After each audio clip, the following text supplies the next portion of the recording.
This weekend in Phoenix, changing subject, doing a massive screeching U-turn. Cain Velasquez is back. I'll be there. I'll be working the desk for ESPN, taking on Francis Ngannou.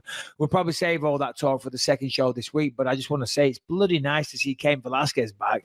Yeah. 3 years away from the sport is very, very frustrating. I mean, that guy, he was incredible, absolutely insane. I mean, of course, he got knocked out against Dos Santos, but then in the next 2 matches, he absolutely destroyed him. And I remember I fought, who did I fight? I fought, was it Vanderlei Silva? I'm not sure. I fought somebody in Australia, and Velasquez was on the fight after me, and he fought Nogueira, or Nogueira's brother.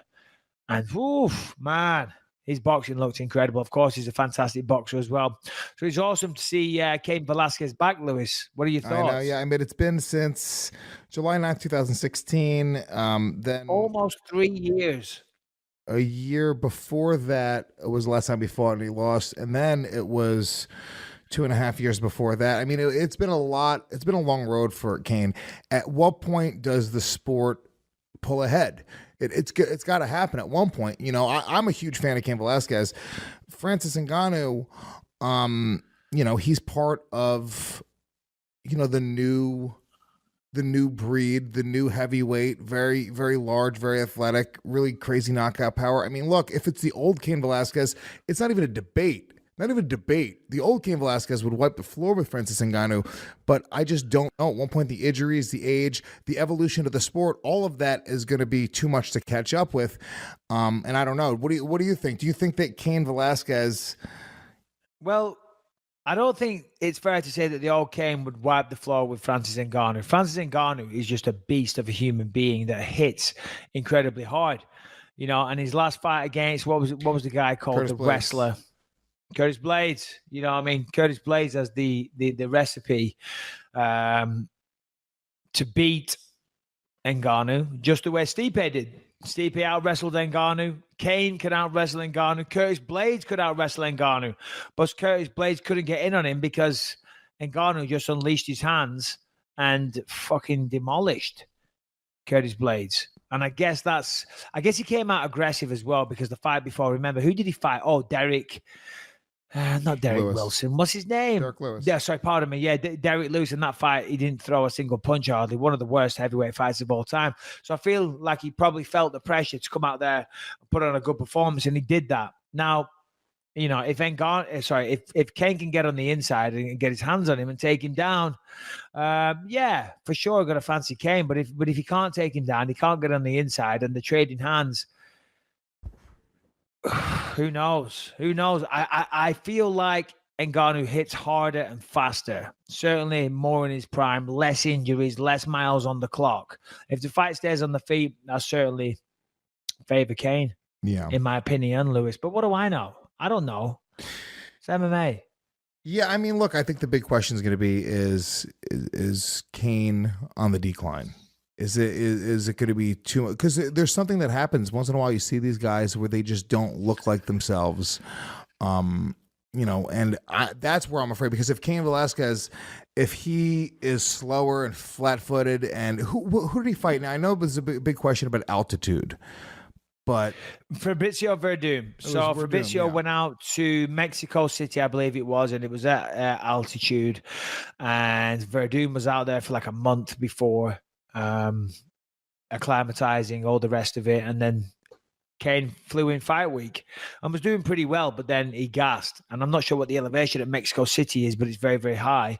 And trust me, if you've never done that, if you've never trained at altitude, it is a real thing. That isn't a bullshit excuse. Now, I'm not taking away from Verdum's win, but trust me, I remember my first training camp at altitude, 2007. I flew out to Big Bear, California to train with the Team Rampage when he was getting ready to take on Dan Henderson. And I flew out there and I was already in great shape. And then the first day, I got there late at night. And then the first morning we trained, and oh my God. Big difference. It's crazy. After like half a round, you know, on the floor with a bunch of unknown Brazilians beating the fuck out of me, having a field day. Having a fucking field day. Like, listen, you assholes, I'm clearly suffering from the altitude cardio depreciation, for want of a better description. But they're like, oh no, we've got the English Brit bastard tired. Let's fill him in. And that's what they were doing. But it is a real thing. And then Cain got a little tired. I think he shot in, and Fabrizio got him in a nice guillotine. Congrats to him. But it does sound like an excuse, though. You know that from like the fans' perspective, it doesn't. It sound like altitude. It does sound like an excuse, and to be honest, it is an excuse, but it's not a valid one, really, because they say failure to prepare. Yeah. So you prepare to fail or something like that. At the end of the day, you have obligations as a professional athlete. And if you know that you're going to fight at altitude, then you've got to do something to counter that, whether it's sleeping in a what do they call it? Hyperbaric chamber or something like that, or going out there early, doing your camp at elevation. But you've got to address that issue. You can't just say, do you know what? I'm always in good shape. I'm just going to go out there and chance it a few days before, because get to rounds 3 and 4 and you're fucked. As I said, my first training session, half a round, and I was destroyed. Typically, UFC fly you in on a Tuesday, so you would have had 4 days to acclimatize. That's nowhere near enough, So it's a valid reason, but that doesn't take away from Fabrizio Verdun winning the fight, because that was his fault, whether it was laziness, whether it was he had too many distractions, whatever it is. Fighters always have a lot of stuff going on, a lot of things outside that fans and the sport, analysts, commentators don't know about, a lot of distractions, but still it's the fighter's job to manage all of those things and turn up on shape, in weight, and ready to go. And also, I don't think that was Cain that ever gave that excuse. Cain is sort of famous for not making excuses for losing fights. There's been times where he's come in. It was the one fight where he had like a really bad back injury, but he still never said anything about it. Kind of like me with my ribs against GSP. Was that against JDS? Yeah, I believe it was against JDS. I'm sorry, Mr. Bisping, what'd you say? I was kind of like me with my ribs against GSP, kind of like me against Kelvin Gastelum. Like every one of my fights, I had some kind of issue, but I was like, you can't help yourself. It's not my style. It's not my style. It's just not my style. Can't help myself. What? Go on. Just have to suck your own dick.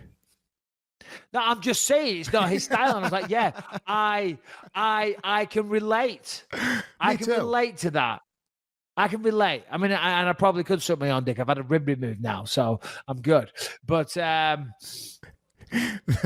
Marilyn Manson surgery. I can I did. I can relate to that. But yeah, there we go. We'll go into that more depth in the card in the next show. Do we have any video questions, anything like that? I'm sure we do. We should. If you guys want to join the conversation, video question, regular question, audio question, whatever way, the more creative, the better. We like creativity here on the show. Shoot us an email, bympod@gmail.com, bympod@gmail.com. We'll go to your video questions if you send them in. What do we got here, Harrington? We definitely won't be doing calls again. And thank you, everybody that did call in on the last show. But I don't know whether it was Harrington killing the vibe, or the questions killing the vibe, or the lack of sound, or they're not hearing. Perhaps the studio engineering going on kind of killed the vibe as well. So we prefer to go with taped, recorded audio or video questions. And also, it sounds like we're picking on Harrington, but the reality is he never steps up and goes, hey, guys, you know what? My bad. It was my fault. I'm sorry. Like Saturday, the podcast was, or Sunday, the podcast was supposed to go out at noon. A 50-minute version of the podcast was put up on YouTube. Whether it was his fault or not, it doesn't matter. He just didn't watch it. A 50-minute version, and the whole show was 90 minutes. Yeah. So almost half the show. And he's like, half. And he's like, what do you want me to do? Do you want me to take it down, or shall I leave it? I'm like, take it down. Of course, it's half the fucking show. Half the show. It just came on, no intro. And then me and you were talking about some shit. No context for the viewer, no context for the listener.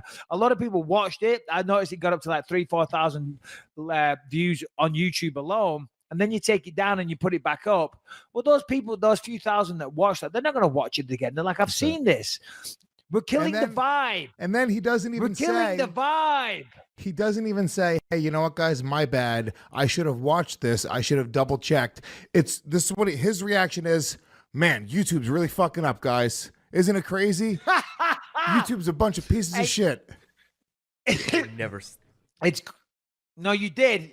You did. You said YouTube's being really weird right now. They're being weird with me. I never said that, did I? Yeah. You said I don't remember saying YouTube's kind of playing up. I don't know what the deal is at their end. They're only one of the biggest companies in the world, but for Not some Harrington. reason they've got an issue with me. Harrington's not fucking up. YouTube's fucking up. Get your shit together, YouTube. You're making Harrington look bad. Jesus Christ. Here's the thing. Maybe you could teach YouTube a thing or two, Harrington. They should, if they learn from your ingenuity and your go-getter attitude, maybe they'd be a bigger company. After the wondrous engineering that we heard on Saturday when Shannon wasn't here, and fuck me, Shannon, I'm so happy when you're here. But Harrington, I think you should reach out to YouTube, maybe run some seminars on how to run their back end software system, because hardware system, whatever you call it. I'm not a computer guy, but maybe Harrington, what do they call it? Even Yeah, I mean, I'll fix all their algorithms. Yeah. You solve their algorithms. You get the engineers. You get the coders. You sit down with Harrington, hammer fisting with Harrington. I'm going to teach you how it's done.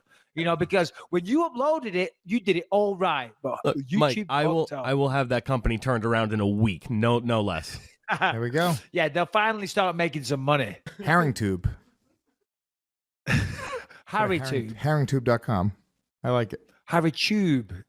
All right, Mike, real quick, we got to talk about Blue Chew, which I love. I'm going to tell you right now, it's one of the coolest sponsors, because if you like to have sex, and obviously you like to have sex, you're going to love Blue Chew. It is a performance enhancement for the bedroom. If sex were an Olympic sport, USADA would be all over this. Blue Chew would be out of commission. No way. John Jones would be loaded to the gills with it, probably. He probably is currently loaded to the gills with it anyway, to be honest.